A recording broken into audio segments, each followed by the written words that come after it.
الحمد لله وكفى وسلام على عباده الذين اصطفى أما بعد أعوذ بالله من الشيطان الرجيم بسم الله الرحمن الرحيم ومن آياته أن خلق لكم من أنفسكم أزواجا لتسكنوا إليها وجعل بينكم مودة ورحمة وقال رسول الله صلى الله عليه وآله وسلم تنكح المرأة لأربع لجمالها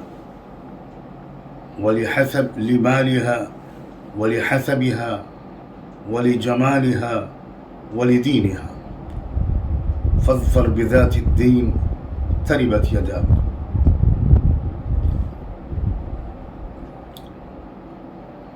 سبحان ربك رب العزة عما يصفون وسلام على المرسلين والحمد لله رب العالمين. اللهم صل على سيدنا محمد وعلى آل سيدنا محمد وبارك وسلم. قابل احترام خواتین و حضرات اور عزیز نوجوانوں،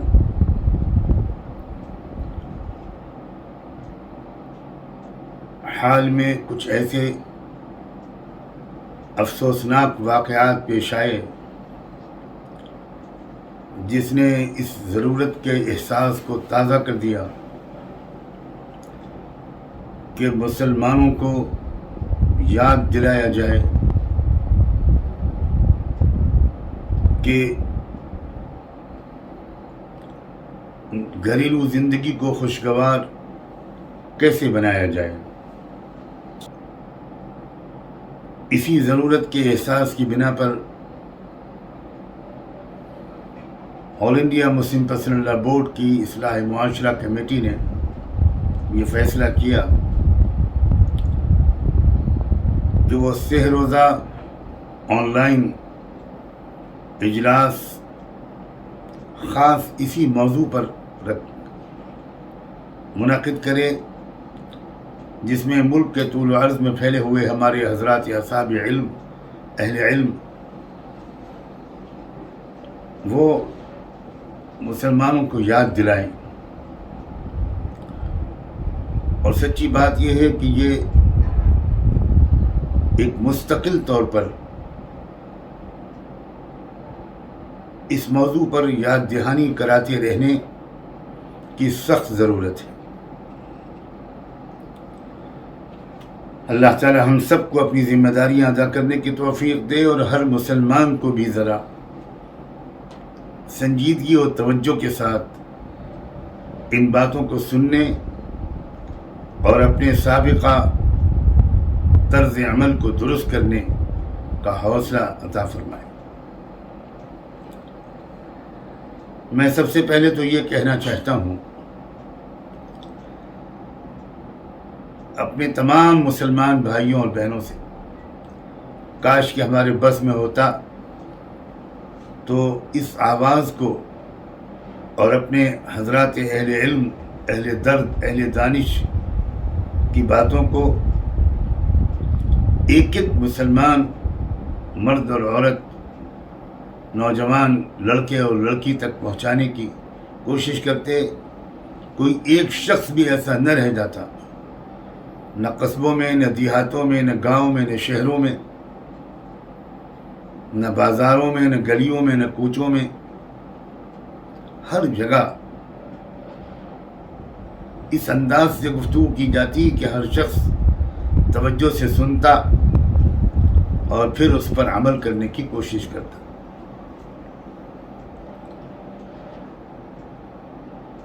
سب سے پہلی بات تو یہ ہے کہ پیارے میرے عزیز بھائیوں، اسلام کو سمجھو اور خدا کے لیے اسلام پر عمل کرو. صرف جمعے کی نماز پڑھ لینے کا نام اسلام نہیں ہے، صرف 5 وقت کی نماز پڑھ لینے کا نام بھی اسلام نہیں ہے.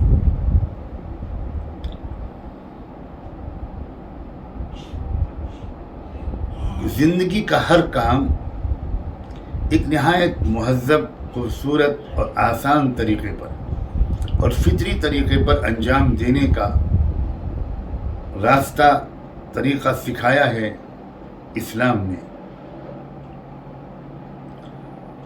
زندگی کا کوئی شعبہ ایسا نہیں جس کے بارے میں اسلام کی بڑی آسان اور فطری ہدایات نہ ہو۔ یہ مت سمجھو کہ اسلام پر عمل کرنا مشکل ہے، خدا کے لیے اس شیطانی وسوسے سے چھٹکارا پاؤ، ایسا نہیں ہے۔ اسلام کو چھوڑنے کا راستہ بہت مشکلات میں مبتلا کر دیتا ہے انسان کو۔ اسلام پر عمل کرنا یہ مشکلات سے چھٹکارا دلاتا ہے، بیڑیوں اور زنجیروں سے رہائی دلواتا ہے۔ اب میں اس کی اور مثالیں دینے کے بجائے میں اسی شادی بیاہ اور گھریلو زندگی کے بارے میں کچھ کہنا چاہتا ہوں۔ جو کچھ بھی اسلام نے گھریلو زندگی کے بارے میں بتایا ہے قرآن نے، اور رحمت دو عالم ہمارے آقا سیدنا محمد رسول اللہ صلی اللہ علیہ وآلہ وسلم نے، وہ گھریلو زندگی کو خوشگوار بنانے کے لیے بتایا ہے۔ ایسی ہدایات دی ہیں جن پر عمل کرو تو یہ گھریلو زندگی جنت بن جائے،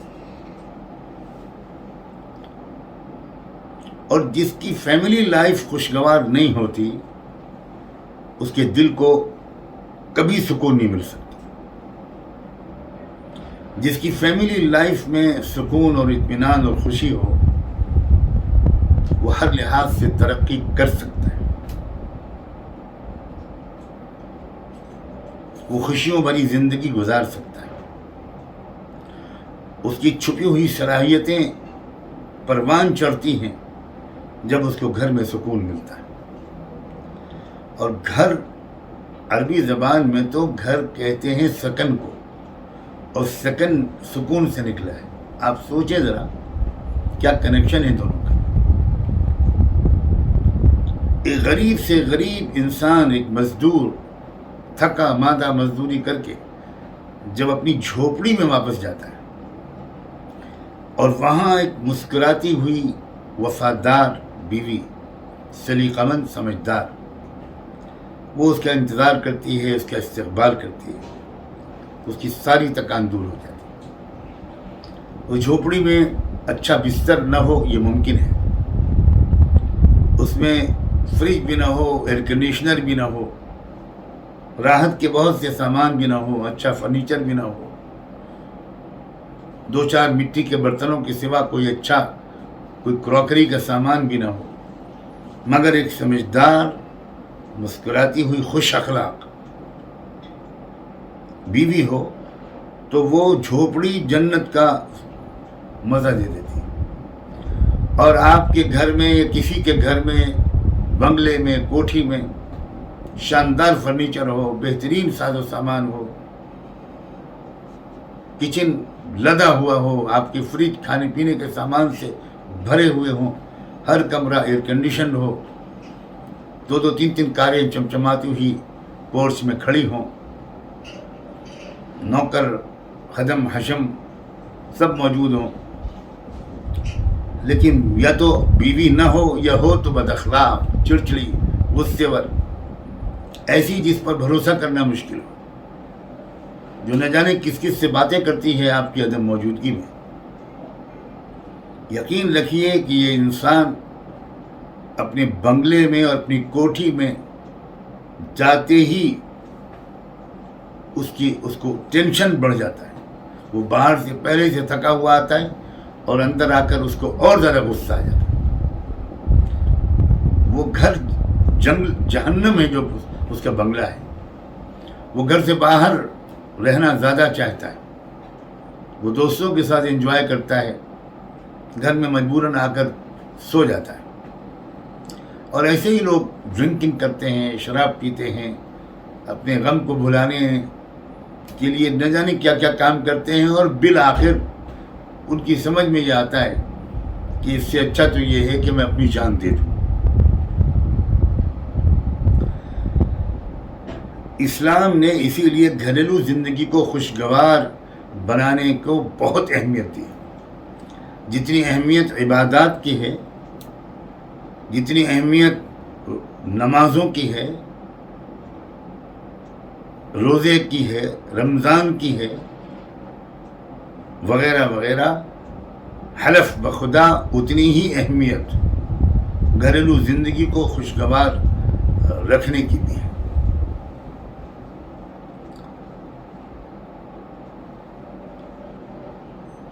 سب سے پہلے جو شروعات ہوتی ہے وہ ہوتی ہے لائف پارٹنر کے انتخاب کی۔ شریک زندگی کو چننا، کیا کرائٹیریا ہو، کس قسم کی لڑکی کو چنا جائے، کس قسم کے لڑکے کو چنا جائے۔ کسی اور کو میں کیا حوالہ دوں؟ اللہ کے رسول صلی اللہ علیہ وسلم نے عام طور پر انسانی سماجوں کا جو رواج ہے اس کا خلاصہ بیان کرتے ہوئے کہا کہ عام طور پر جو لوگ رشتے کرتے ہیں تو لڑکی جو پسند کرتے ہیں اس میں یا تو دولت دیکھتے ہیں، مالدار گھر کی لڑکی خوب سامان لائے گی، بہت کچھ ملے گا۔ لڑکی کی ذات کے بجائے لڑکی کا بینک اکاؤنٹ، لڑکی کے باپ کا بینک اکاؤنٹ اور لڑکی کے ساتھ جو سامان آئے گا وہ دیکھا جاتا ہے۔ لڑکی کو جو کپڑے اور زیورات ملیں گے، جو کرنسی ملے گی وہ دیکھا جاتا ہے۔ لڑکی کا کیریکٹر، لڑکی کا اخلاق یہ نہیں دیکھا جاتا۔ یا اللہ کے رسول نے فرمایا کہ لوگ جو ہیں وہ خاندان دیکھتے ہیں، بڑے اونچے خاندان کی، بہت معزز خاندان، اس کی لڑکی لائیں، بڑا نام ہوگا سماج میں۔ یا خوبصورتی دیکھی جاتی، حسن و جمال دیکھا جاتا ہے۔ اور کچھ لوگ ہیں جو لڑکی کا دین دیکھتے ہیں۔ میں یہ بات بھی واضح کر دینا چاہتا ہوں کہ لفظ دین کا جو مفہوم ہونا چاہیے اس کو بغیر تفصیلی تشریح کے عام طور پر لوگ صحیح سمجھ نہیں پاتے۔ جیسے ہی آپ یہ سن رہے ہوں گے کہ دیندار لڑکی، تو آپ کے ذہن میں، بہت سے لوگوں کے ذہن میں آ رہا ہوگا کہ اس کا مطلب یہ ہوا کہ نماز کی پابند ہو، پردہ کرتی ہو، برقع اڑتی ہو۔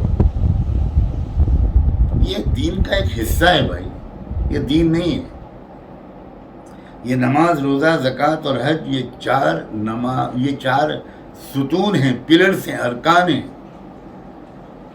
تو کوئی چار کھمبوں کو عمارت نہیں کہا جاتا، اسی طرح چار ارکان کو دین نہیں کہا جا سکتا۔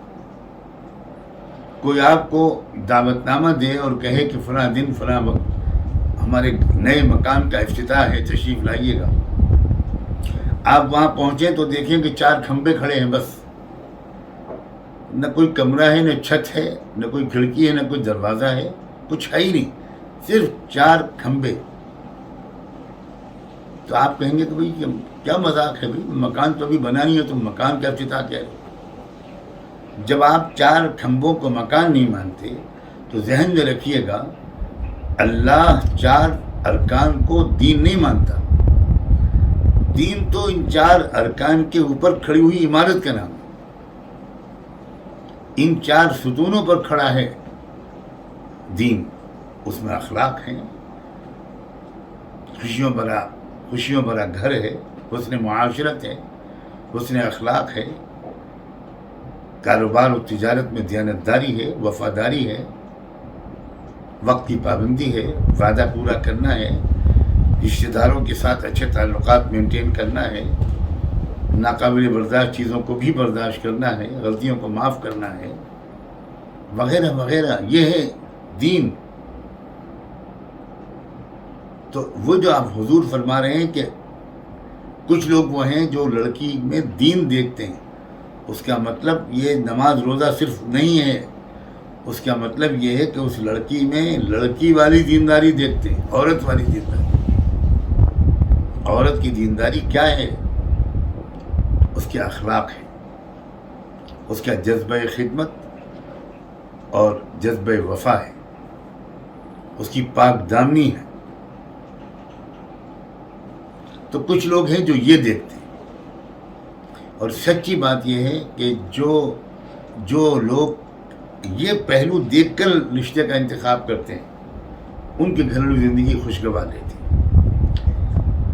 یہ جو اللہ کے رسول نے فرمایا کہ تنکح المرأۃ، رشتے کا انتخاب میں عورت کا، لڑکی کا انتخاب، یہ اس لیے فرمایا کہ عام طور پر مہذب معاشروں میں لڑکے والے لڑکی کا انتخاب کرتے ہیں، لڑکی والے لڑکے کا انتخاب نہیں کرتے. لڑکے والے لڑکی کا انتخاب کرتے ہیں، وہ پیغام بھیجتے ہیں، ادھر سے رسپونڈ کیا جاتا ہے. اس کے پیچھے بھی بڑی زبردست حکمت ہے. اسلام چاہتا ہے کہ عورت مطلوب بنے، مرد طالب بنے، مرد سیکھ کرے، مرد خود دامن مانگے. عورت دامن مانگے یہ نہیں، لڑکی اور عورت والے کسی کا دامن مانگیں، یہ عورت کی توہین ہے. اتنا معزز مقام اسلام نے عورت کو، لڑکی کو دیا ہے کہ مرد کو طالب بنا دیا. اور اسی طالب بنانے کی وجہ سے اسلام نے یہ ہدایت دی ہے کہ دیکھو، خرچ تم کو کرنا ہے، مہر تم کو دینا ہے، ولیمہ تم کو کرنا ہے. عورت اور اس کے گھر والوں کے اوپر کوئی خرچ نہیں ہوگا، ان کے ہاں کوئی کھانا نہیں ہوگا، کوئی دعوت نہیں ہوگی. تم خرچ کرو گے، تم خرچ کرو گے نکاح سے پہلے بھی، یعنی تم طالب بنو گے، تم آفر کرو گے، تم پیشکش کرو گے، تم رشتہ مانگو گے. لڑکی والوں کا مقام معزز یہ ہے کہ وہ غور کریں اور اس کو پسند کریں تو قبول کریں، نہیں تو معذرت کریں. رشتہ طے ہو جانے کے بعد تم جاؤ گے لڑکی لینے کے لیے، لڑکی والے لڑکی کو پہنچانے کے لیے نہیں آئیں گے، تم جاؤ گے. اور کوئی دعوت، کوئی کھانا، کوئی بوجھ، کوئی جہیز، بارات کا استقبال یہ لڑکی والے نہیں کریں گے. اسلام میں نہ بارات کا تصور ہے نہ جہیز کا تصور ہے. اور مجھے تو یہ صاف کہنے دیجئے کہ لڑکی والوں کے گھر جانے کا بھی بلا کسی شدید ضرورت کے اسلامی تاریخ میں ذکر نہیں آتا. لڑکے والے مسجد ہی سیدھے جائیں اور وہیں سے واپس آئیں. صرف دلہن کو رخصت کرانے کے لیے ایک خاتون ایک محرم کے ساتھ چلی گئی اور وہ لے کے چلی جائے، ایک یا دو خاتون بس. کسی طرح کا بوجھ لڑکی والوں پر نہ پڑے، یہ عورت کا معزز مقام ہے. اسلام اپنے نہ جانے کتنی ہدایات کے ذریعے لڑکے والوں کو یہ ہدایت دیتا ہے کہ لڑکی جو سپرد کر رہے ہیں ماں باپ تم کو، اس کو کافی سمجھو، مزید ان پر کچھ بوجھ نہیں پڑنا چاہیے. نہ بارات کے لیے عربی زبان میں کوئی لفظ ہے، نہ جہیز کے لیے عربی زبان میں کوئی لفظ ہے. ہم لوگوں کو، عربوں کو، اس ملک کے رسم و رواج کو سمجھانے کی جب ضرورت پڑتی تھی تو ہماری سمجھ میں نہیں آتا ہم عربوں کو کتنی تفصیلی گفتگو کر کے سمجھاتے تھے کہ جہیز اس کو کہتے ہیں، بارات اس کو کہتے ہیں. مگر اکثر اوقات ہم اس کو سمجھانے میں کامیاب نہیں ہو پاتے، کیونکہ یہ تو ہمارے ہی ملک کا یہ تحفہ ہے. کتنے دکھ کی بات ہے یہ کہ بھارت کے مسلمانوں کی ذمہ داری تو یہ تھی کہ بھارت کے رہنے والے اور لوگوں کی کون سماجی زنجیروں سے رہائی دلواتے، جن میں یہاں کے کروڑوں لوگ پھنسے ہوئے ہیں صدیوں سے. کروڑوں عورتوں اور لڑکیوں پر بے پناہ ظلم ہو رہا ہے.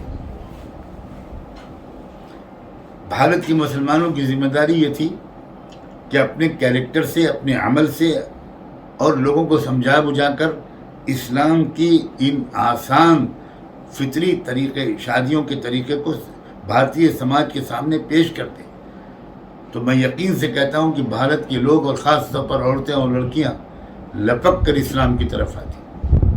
میں یہ بات بالکل ہوا میں نہیں کہہ رہا ہوں، میں تفصیلی واقعات سنانا مناسب نہیں سمجھتا۔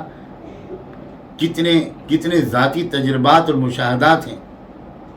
صرف ایک بات کی طرف اشارہ کرتا ہوں کہ میری ایک بیٹی کی شادی ہوئی اور وہ مکان جس میں میں اس وقت رہتا تھا وہ چاروں طرف غیر مسلم انتہائی تعلیم یافتہ گھروں سے گھرا ہوا تھا، 90% غیر مسلم، اور سب بہت ہی سماج کے اعلیٰ طبقے کے لوگ۔ تو ہماری پڑوس کے جو 1-2 گھر تھے ان کی بچیاں ہمارے گھر میں آتی رہتی تھیں، میری بچیوں سے میری اہلیہ سے وہ مانوس ہو گئی تھیں۔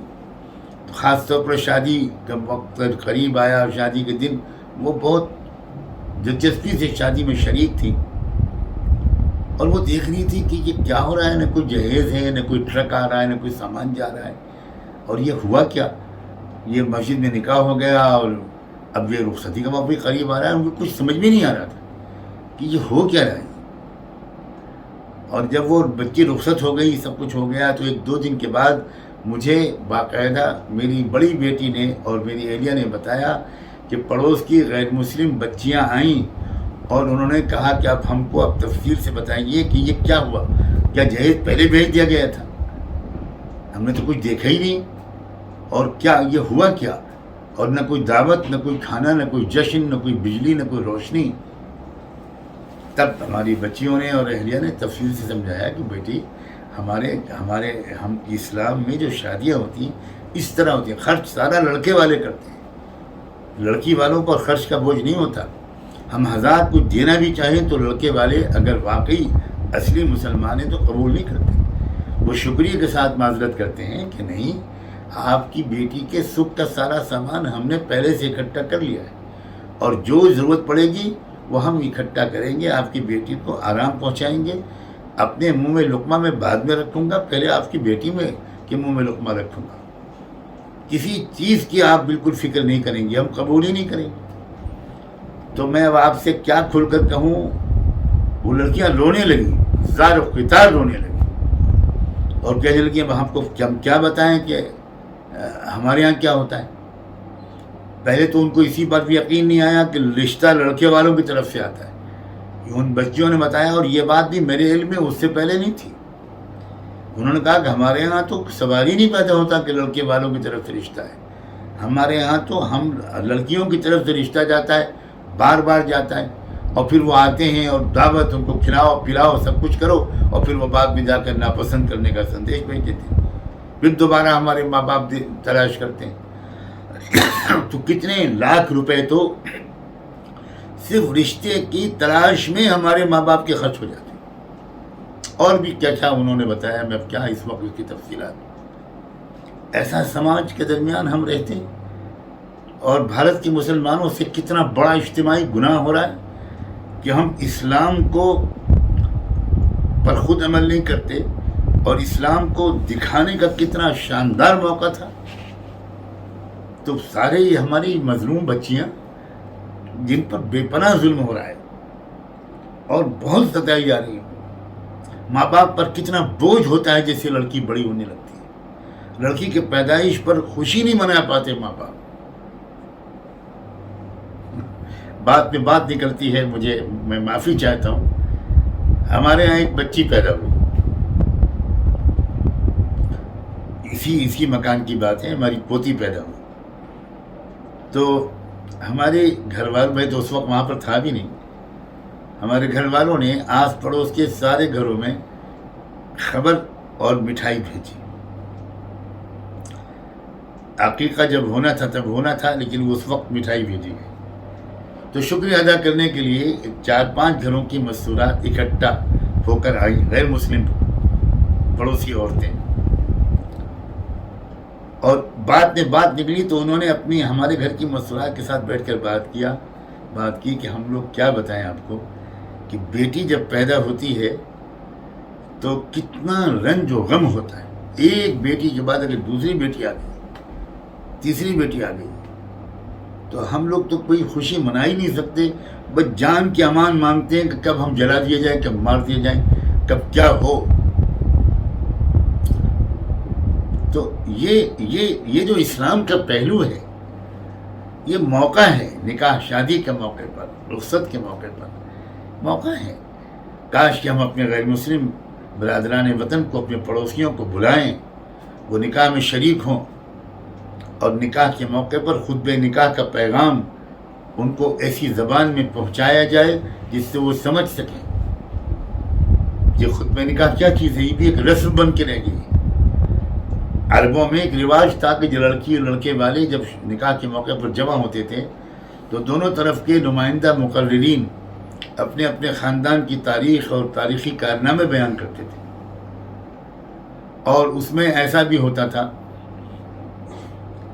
کہ اوپر کی پشتوں میں کبھی دونوں خاندانوں میں کوئی جنگ یا لڑائی ہو چکی ہوتی تھی, اور جب یہ اپنے پچھلی نسلوں کے آباء و اجداد اور ان کے کارناموں کا تذکرہ کرتے تھے تو ایسی شخصیتوں کا بھی اس میں ذکر آتا تھا جن کے نام کو سن کر, جن کے کارناموں کو سن کر لڑکی والوں یا لڑکے والوں کو غصہ آ جاتا اور ان کا پندار جاگتا تھا, ان کی غیرت جاگتی تھی, اور پھر تو میں شروع ہوتی تھی, یہاں تک کہ کبھی کبھی نکاح کی محفل میدان جنگ میں تبدیل ہو جاتی. صلاۃ و سلام ہو رحمت دو عالم صلی اللہ علیہ وآلہ وسلم پر. انہوں نے بھی اس جاہلانہ رواج کو بھی نہایت خوبصورتی سے بدل دیا. اس کے خلاف ایک لفظ نہیں بولا, لیکن آپ نے خود کیا کیا کہ نکاح کے موقع پر سب جمع ہونے والوں کو کچھ ایسا ضروری پیغام دیا جس سے کردار پاکیزہ ہو جائے. آپ نے قرآن مجید کی وہ آیتیں چنی جن میں انسانی برادری کے تمام لوگوں کو بھی اور تمام اہل ایمان کو بھی ایک بات کی تاکید کی گئی ہے جس کو ہم تقویٰ کہتے ہیں. تقوی کے ساتھ زندگی گزارو, یعنی دھیان اور احتیاط کے ساتھ, بے خیالی بے دھیانی کے ساتھ نہیں, ان تمام چیزوں سے بچتے ہوئے جو تم کو نقصان پہنچاتی, تمہارے دل کو, تمہاری روح کو, تمہارے کیریکٹر کو نقصان پہنچاتی ہیں, ان سے بچو. تقویٰ مثبت نیکیاں کرنے کو نہیں کہتے, تقویٰ نقصان پہنچانے والی برائیوں سے بچنے کو کہتے ہیں. ایک ہوتا ہے علاج, ایک ہوتا ہے پرہیز. اصل میں تقویٰ پرہیز کو کہتے ہیں. تو نکاح کے موقع پر جمع ہونے والوں کو ایک ہی پیغام دیا اللہ کے رسول نے. اب کاش کہ ہماری نکاح کی محفلیں ایسی ہوتی کہ ہم اسی طرح کی بات جمع ہونے والوں سے کہتے, اور جمع ہونے والے اپنے مسلمان بھی ہوتے اور کچھ ہمارے اچھے دوست اور غیر مسلم پڑوسی بھی ہوتے, وہ بھی سنتے. میں لکھنؤ میں نے ایسے کئی نکاح پڑھائے مسجد میں, جامع مسجد میں, جس میں غیر مسلم پڑوسیوں کو بھی بلایا گیا اور لڑکے کے غیر مسلم دوستوں کو بلایا گیا, اور بڑے شوق و ذوق سے وہ لوگ مسجد میں آئے.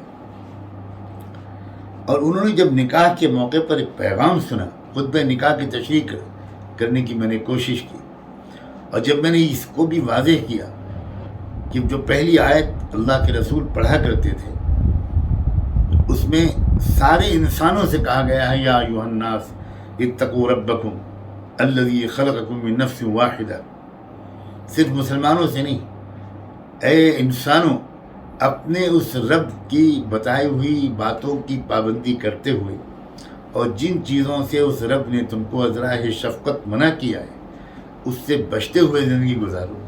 اور وہ رب کون ہے؟ جس نے ایک جان سے تم کو پیدا کیا اور پھر اس جان سے اس کے جوڑے کو پیدا کیا.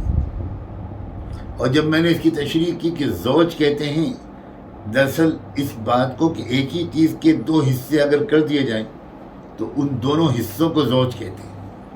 تو اس کا مطلب یہ ہوا کہ یہ شوہر اور بیوی یہ ایک وجود کے دو حصے ہیں. اور اس سے یہ بھی ایک اشارہ مل گیا کہ اگر دونوں ایک دوسرے کو تکلیف پہنچائیں گے یا دونوں میں سے کوئی ایک، تو وہ تکلیف دوسرے کو نہیں ہوگی، وہ دراصل اپنے ہی وجود کو تم زخمی کر رہے ہو. اس طرح کی گفتگو میں نے کی اور میں نے کچھ تھوڑا سا اسلام میں کیا مقام ہے عورت کا اور شوہر اور بیوی کے درمیان خوبصورت تعلقات زندگی کے ہر مرحلے میں قائم رہیں. حالات تو بدلتے ہیں لیکن ہر حال میں دونوں کی محبتیں سدا بہار رہیں بلکہ مستقل بڑھتی رہیں. اس سلسلے کی چند باتیں میں نے کہیں، میں سب تو اس وقت یاد نہیں دلا سکتا. جب میں نے یہ کہا کہ حکم ہے کہ گھر میں سلام کر کے داخل ہوا کر، اور یہ بھی حکم ہے کہ مسکراتے ہوئے داخل ہوا کر، اور یہ بھی حکم ہے کہ اگر تم باہر تمہاری مشغولیت میں کوئی ذہنی تناؤ تمہارے اوپر ہے تو اس تناؤ کو گھر میں لے کر مت آیا کرو. اور یہ بھی حکم ہے کہ عورت استقبال کرے مسکراتی ہوئی. اور یہ بھی حکم ہے کہ جب مرد گھر سے باہر نکلے تو دروازے تک بیوی سی آف کرنے کے لیے آئے اور مسکراتے ہوئے رخصت کرے. اور فی امان اللہ ایک چھوٹی سی دعا، بڑی جاندار دعا، یہ کہہ کے شوہر کے رخصت کرے کہ جائیے، اللہ آپ کو اپنی امان میں رکھے، آپ اپنی اللہ کے حفظ و امان میں رہیں، صحیح سالم واپس آئیں. اب اتنی چھوٹی چھوٹی باتیں، آپ یقین کیجئے کہ اس نکاح سے فارغ ہونے کے بعد مجھ کو کئی لوگ ملے، ریٹائرڈ آئی ایس بھی تھے، ایک صاحب ہائی کورٹ کے ریٹائرڈ جج تھے غیر مسلم، ایک ایگزیکٹو انجینئر تھے، کئی اہم لوگ ملے.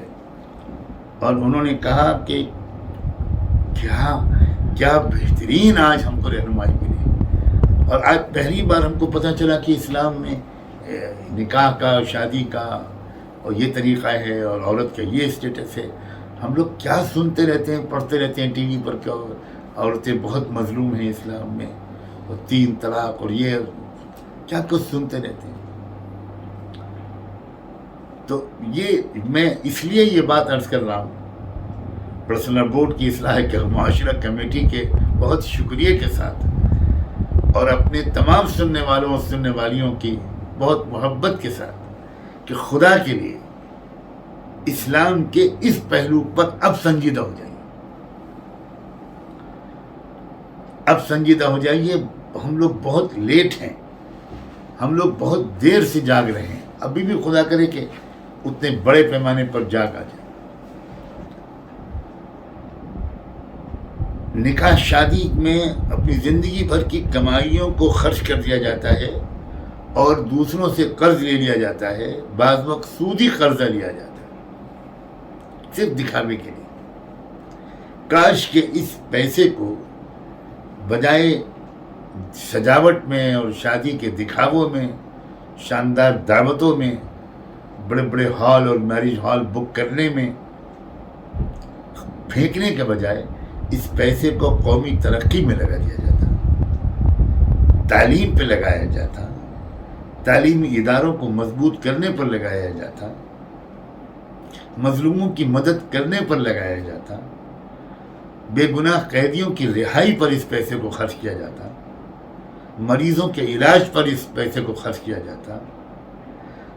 ہماری وہ بہنیں جن کا سہاگ اڑ جاتا ہے، بیوہ ہو جاتی ہیں، ان بیوہ بہنوں کی مدد اور ان کو اپنے پیروں پر کھڑا کرنے یا ان کے عقد ثانی پر اس پیسے کو خرچ کیا جاتا.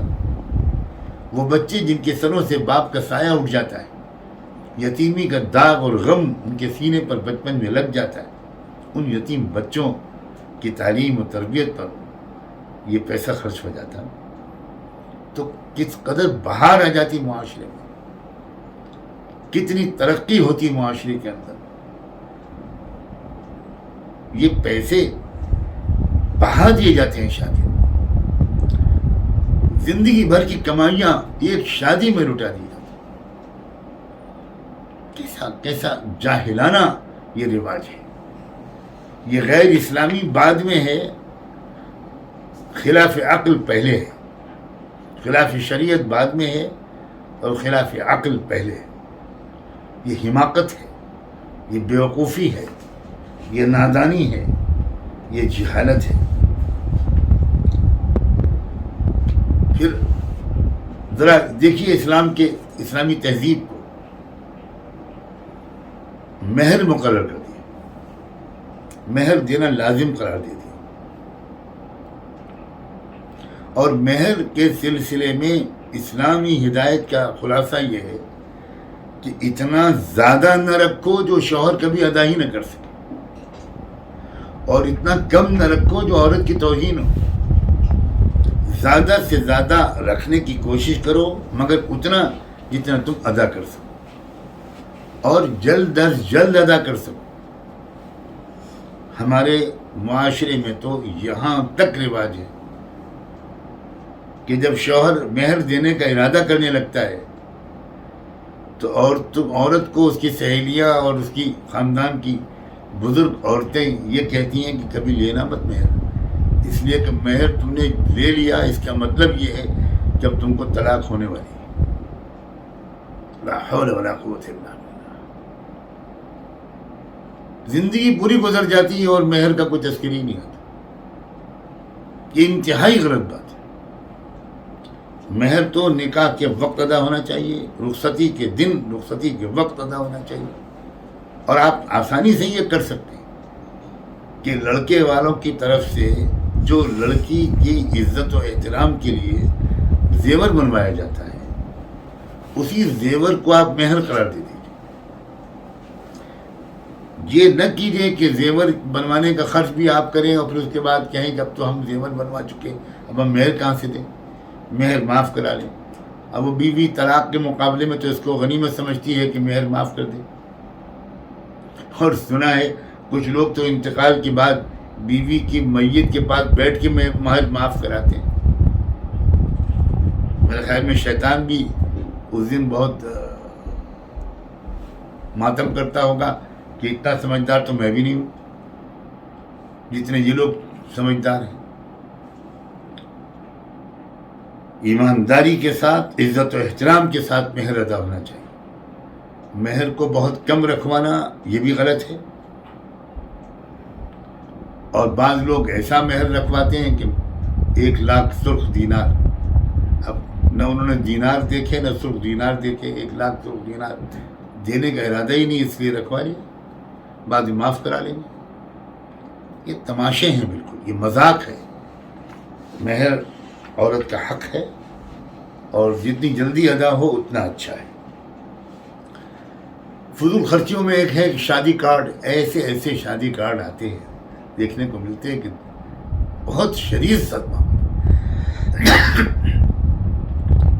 ایک شادی کارڈ پہ اتنا پیسہ خرچ ہو جاتا ہے صرف شادی کارڈ چھپوانے پر، جس پیسے سے شاید کئی بچوں کی تعلیم کا انتظام ہو سکتا تھا، کئی مریضوں کے علاج کا انتظام ہو سکتا تھا. کیا فضول باتیں ہیں یہ. اور دیکھا دیکھی یہ صاحب ان کے یہاں کا کارڈ ایسا تھا، ہمارا ایسا ہونا چاہیے. اور بارات کے بارے میں تو میں اشارہ کر چکا کہ یہ تو اس رسم کو تو بالکل مٹا دینا چاہیے، بالکل ختم کر دینا چاہیے. چند لوگ جائیں اور مسجد میں جائیں، کوئی حرج نہیں، بڑی سے بڑی تعداد مسجد میں جمع ہو جائے، لیکن لڑکی والوں پر خرچ کا بوجھ بالکل نہ پڑے. اگر آپ کے ہاں آپ لڑکی والے ہیں اور آپ کے ہاں دوسرے شہر سے کچھ مہمان آئے ہیں تو عام دنوں میں بھی آتے تب بھی آپ ان کی ضیافت کرتے ہیں، ان دنوں میں آئے ہیں تب بھی آپ ان کی ضیافت کریں. بلا وجہ سینکڑوں کا مجمع کو کہ کھانے وغیرہ کا بوجھ لڑکی والوں پر پڑے، اسلام اس کو بالکل پسند نہیں کرتا. ولیمے کے سلسلے میں بات الٹی ہے. اللہ کی رسول صلی اللہ علیہ وسلم نے تو یہاں تک فرما دیا کہ اگر ایک بکری ہی تم کر سکتے ہو تو اسے ذبح کر کے ولیمہ کرو. ایک بکری. ہمارے علماء نے اس حدیث کی تشریح میں یہ بھی لکھا ہے کہ جس گھر میں صرف ایک بکری تھی پلا کرتی تھی، یا ایک بکری، یہ بہت غریب آدمی ہوتا تھا، یہ بہت غربت کی علامت ہے کہ بس ایک ہی بکری ہے. تو حضور نے فرمایا اگر ایک ہی بکری ہے تو اس کو بھی قربان کرو، ولیمہ کرو، ورنہ عام طور پر گھروں میں تو یہی ذریعہ تھا معاش کا، بکریاں پالی جاتی تھی۔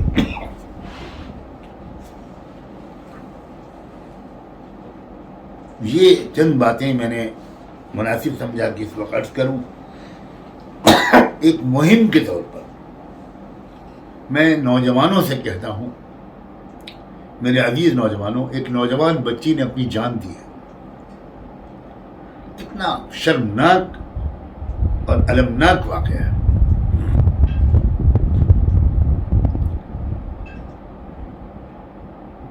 نوجوانوں، میں سیدھے تم سے اپیل کرتا ہوں، اے نوجوان لڑکوں، تم یہ کمر کس لو اور قسم کھا لو تو کہ تم کو کسی قیمت پر جہیز نہیں قبول کرنا۔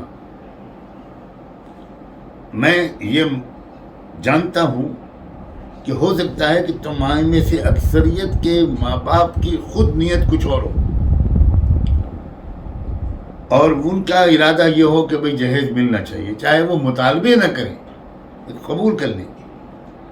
میں تو تم نوجوانوں سے، اپنے عزیز بچوں سے، نوجوانوں سے یہ کہنا چاہتا ہوں، ہمت کرو اور اپنے والدین سے کہو کہ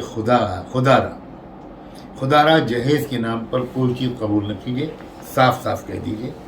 انشاءاللہ ہم اپنے گھر میں سب چیزوں کا انتظام کریں گے۔ کچھ انتظام شادی سے پہلے اگر نہیں ہو سکا تو آہستہ آہستہ ہم کما کر کریں گے، اپنے گھر میں تمام ضرورت کی چیزوں کو جمع کریں گے، لیکن لڑکی والوں سے نہیں لیں گے۔ یہ نوجوانوں تمہارے ہاتھ میں ہے۔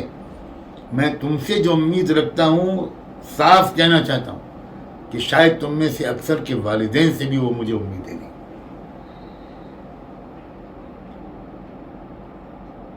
لڑکی والوں سے میں کیا کہہ سکتا ہوں؟ لڑکی والوں سے میں، وہ اگر مجبور ہو کر جہیز دیتے ہیں کہ لڑکی کی عزت نہیں ہو۔ ذرا سوچو، جس لڑکی کا یہ مشاہدہ ہوگا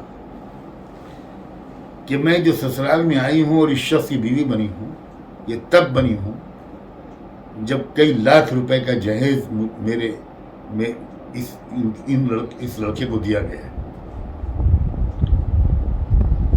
ان کے کیسے مطالبے تھے، لڑکی کو بے خبر تو نہیں رہتی، ایک ایک بات لڑکی کو معلوم ہوتی۔ یہ بھی لڑکی کو معلوم ہوتا ہے کہ میری سسرال والوں سے کہا گیا کہ دیکھو بھائی، آپ اپنے مہمانوں کو جو چاہو کھلاؤ، لیکن ہماری طرف سے 400 لوگ آئیں گے اور ان کا یہ مینو ہے، یہ کھلانا پڑے گا۔ اب ہمارے والد نے قرض لیا، کیا ہوا؟ اب لڑکی کو احساس ہے کہ میرے باپ کے بال سفید ہو گئے اور ہارٹ پیشنٹ ہو گئے، دل کے مریض ہو گئے، ان کو ادھار لینا پڑا، اپنی زمین بیچنی پڑی، اپنا مکان بیچنا پڑا، اپنی پراپرٹی بیچنی پڑی۔ تو کیا وہ لڑکی دل سے محبت کر پائے گی اپنے شوہر سے؟ وہ بس وہ ایک اوپر کا رشتہ نبھائے گی، لیکن اس کے دل میں یہ احساس ہمیشہ تازہ رہے گا کہ یہ اتنے کم ظرف لوگ ہیں، جس گھر میں میں آئی ہوں وہ اتنے کم ظرف خود غرض لوگ ہیں، اتنے بے رحم لوگ ہیں کہ انہوں نے میرے باپ کو بوڑھا کر دیا، بستر پہ لٹا دیا، مقروض کر دیا۔ کیسے دل سے محبت ہوگی؟ اور اس کے بالکل برعکس نوجوانوں، جس لڑکی کا یہ احساس ہوگا کہ میں بڑی خوش نصیب، اتنے شریف النفس گھرانے میں آئی ہوں کہ ان لوگوں نے میرے ماں باپ پر ذرا بھی بوجھ نہیں پڑنے دیا۔ میرے ماں باپ اصرار کرتے رہے کہ نہیں بھئی یہ کھانا تو کھانا ہوگا، ہم کیسے یہ ہوگا کہ آپ ہماری بیٹی لے جائیں اور ایک وقت کا کھانا ہماری طرف سے نہ کھائیں، کیسے یہ ہوگا کہ ہم جہیز نہ دیں؟ ماں باپ تو، لیکن یہ جہاں میں آئی ہوں یہ لوگ نہیں مانے، اور انہوں نے کہا کہ نہیں ہم کچھ قبول نہیں کریں گے، نہ جہیز قبول کریں گے نہ کچھ، نہ آپ پر بوجھ ڈالیں گے، مسجد میں نکاح ہوگا اور چپ چاپ چلے جائیں گے، اور انشاءاللہ ہمارے ہاں ولیمے کی دعوت ہوگی جس میں آپ تشریف لائیے۔ اب جس لڑکی کو یہ احساس ہوگا، وہ لڑکی زندگی بھر بے پناہ محبت اور وفا کے ساتھ زندگی گزارے گی اس شوہر کی، وہ اس ساس کی خدمت کرے گی، اس ساس کو ماں سے زیادہ چاہے گی جس کے بارے میں اس کو یہ خبر ملی ہوگی کہ ہماری ساس نے بھی یہ کہا میں بالکل جہیز نہیں لوں گی، میں شریعت و سنت پر عمل کرتی ہوں، میں اب جہیز نہیں لوں گی. تو یہ لڑکی اس ساس پر جان لگا قربان کر دے گی. جب اس کو پتہ چلے گا کہ میرے شوہر کی بڑی بہن میری نند، ان سے بھی مشورہ لیا گیا، ان کا نہیں، ہمارے خاندان میں جہیز نہیں لیا جاتا، ہم لوگ شریعت و سنت پر عمل کرتے ہیں، جہیز نہیں لیں گے. تو یہ بھاوج، یہ نند پر بھی سے بھی اس کو محبت ہو جائے گی اور پیار بھرا گھرانہ ہوگا جس میں کبھی ساس بہو اور نند بھاوج کے جھگڑے نہیں ہوں گے. یہ ہے گھر کی خوشیوں کے کچھ اسباب. اور یہ ہے ایک ایک مسلمان خدا کے لیے اس پر عمل کرو، ایک نیا ورق پلٹ دو. اور اگر یہ میری آواز مساجد کے ائمہ سنیں، مدارس کے، کالجوں کے ٹیچرز اور اساتذہ سنیں، تو میں تو گزارش کروں گا کہ میری اس حقیر سی گفتگو کو، یا مجھ سے بہتر جو دوسرے حضرات علماء انشاءاللہ اس سے روزہ اجلاس میں کریں گے، وہ سنائیے، مسجد میں سنائیے، مسجد میں جمعے کے دن سنائیے، درس خواتین کو سنائیے، گھر گھر سنے جائیں. اس مہم کے طور پر اس پیغام کو آگے بڑھائیے. ظاہر ہے پرسنل بورڈ کی اصلاح معاشرہ کمیٹی 25 کروڑ مسلمانوں تک تو نہیں پہنچ سکتی، آپ کی مدد سے ہم پہنچ سکتے ہیں. آپ اس پیغام کو گلی گلی، کوچے کوچے، گھر گھر، ہر جگہ پر اس کو سنوائیے اور ایک تحریک چلا دیجیے اس بات میں. اگر آپ برادریوں کے ساتھ منسلک ہیں تو برادریوں کی پنچایت بلائیے یا مشورے کی نشست بلائیے اور برادری کی سطح پر فیصلہ کر لیجیے کہ آج سے ہم جہیز نہیں لیں گے، ہرگز جہیز قبول نہیں کریں گے، آج سے ہم لڑکی والوں کے یہاں کھانا نہیں کھائیں گے. علماء کرام سے کیا یہ گزارش میں کر سکتا ہوں کہ علماء پہلے تحقیق کریں کہ جو نکاح پڑھانے کے لیے کہا جا رہا ہے اس میں کوئی لین دین تو نہیں ہوا، اس میں کوئی جہیز کا مطالبہ تو نہیں ہوا، لڑکی والوں پر بوجھ تو نہیں پڑا. یہ تحقیق تب ہم نکاح پڑھائیں گے. اگر پتہ چلے کہ فضول خرچی ہوئی ہے، اگر پتہ چلے کہ فوٹوگرافری اور بے پردگی ہوگی، اگر پتہ چلے کہ جہیز کا مطالبہ بھی ہوا ہے اور جہیز قبول کیا گیا ہے، اگر پتہ چلے کہ بارات لمبی چوڑی آئے گی اور کھانا کھائے گی لڑکیوں کا، تو علماء سے درخواست ہے کہ وہ کہنے ہم اس کا نکاح نہیں پڑھائیں. اب جب تک بہت مضبوط قسم کا طرز عمل علماء، قاضی صاحبان، ائمہ مساجد، ہمارے دانشور حضرات، مساجد کے ائمہ، برادریوں کے چودھری، ذمہ داران، یہ سب مل کر ایک مضبوط موقف اختیار نہیں کریں گے، ہم اپنے سماج سے اس جاہلی رواج کو نہیں مٹا پائیں گے. اور اس کا نقصان ایک تو خود ہمارے گھروں میں ہو رہا ہے، بات خودکشیوں تک پہنچ رہی ہے، اور رنجشیں اور لڑائیاں اور جھگڑے اور مقدمات، شکوے شکایتیں دارالقضاء میں ہوں یا سول عدالتوں میں ہوں، کس کے ہیں زیادہ؟ آبادی مسلمانوں کی کم ہے اور مقدمے مسلمانوں کے زیادہ ہیں. یہ سب بھی ختم ہوگا اور انشاءاللہ برادران وطن کے سامنے اسلام کی ایک حقیقی اور خوبصورت تصویر بغیر کسی تصنع، بناوٹ اور مبالغے کے ان کے سامنے پیش ہوگی. میں ان کلمات پر اپنی بات کو مکمل کرتا ہوں اور امید کرتا ہوں کہ انشاءاللہ مسلم پرسنل بورڈ کی یہ کاوش کامیاب ہوگی اور آپ اپنے اکابر کے اس درد کو محسوس کریں گے اور اپنی پچھلی غلطیوں کی تلافی کرنے کا عزم کریں گے. اللہ ہم سب کو نیک ہدایت عطا فرمائے اور ہم سب کا حامی و ناصر ہو. جزاکم اللہ وآخر دعوانا ان الحمد للہ رب العالمین.